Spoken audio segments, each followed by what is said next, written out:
Aligning stakeholders can often feel like getting them to choose the red pill. You take the red pill, you stay in Wonderland, and I show you how deep the rabbit hole goes.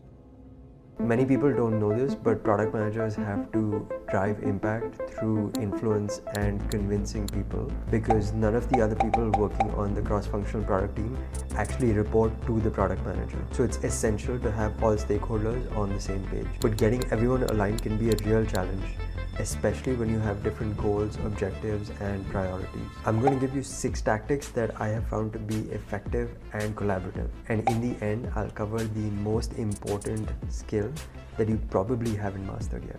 Hey, my name's Akash. I have a decade of product experience. I'm a Harvard MBA grad and angel invest in startups. On this channel, we talk about ways to level up your product management skills and career. Let's go. Start with a clear vision and mission. You want to make sure that everyone is aligned and on the same page of what direction you are heading in. This helps reduce misalignment and keeps everyone focused on the big picture. And remember that a great vision and mission clearly call out what is not in scope or what is something that is not an objective of the product. Second, use visualization. Visualization techniques like mind maps and flowcharts help all stakeholders keep a view of the big picture and see how all the pieces fit together to form the cohesive whole. This can be especially helpful when you're trying to align stakeholders who have different perspectives and objectives. I use a lot of Figma prototypes to showcase what the end user flow and customer's perspective is going to be when they are using the product, rather than each team and each person seeing the product from their perspective and their own eyes. The third thing is use data to make your case. Data is a powerful tool for persuading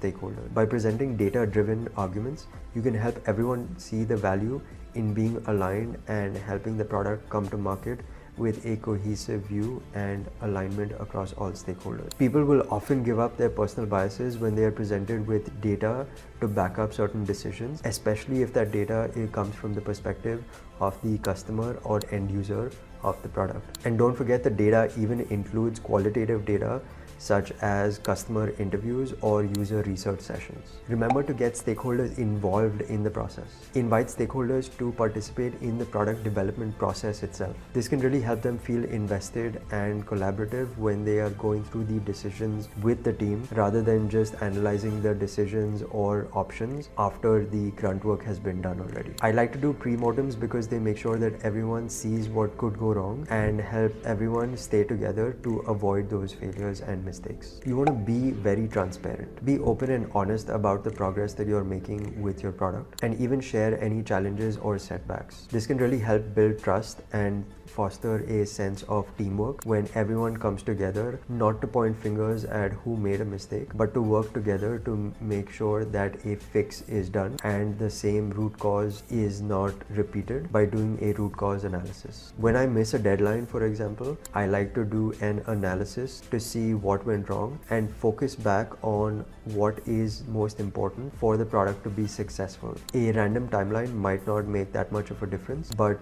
making sure that you're focusing on the right problem is going to make the whole difference if your product is going to be successful or not. And number 6, you want to really communicate regularly. Regular communication helps keep everyone aligned and makes the information gap as small as possible. This can help prevent misunderstandings because everyone has up-to-date information of what is going on and what the history of the project has been. I hold weekly or even bi-weekly meetings with all stakeholders to make sure that they know what we are working on, and even to get their inputs and feedback on works in progress along the way.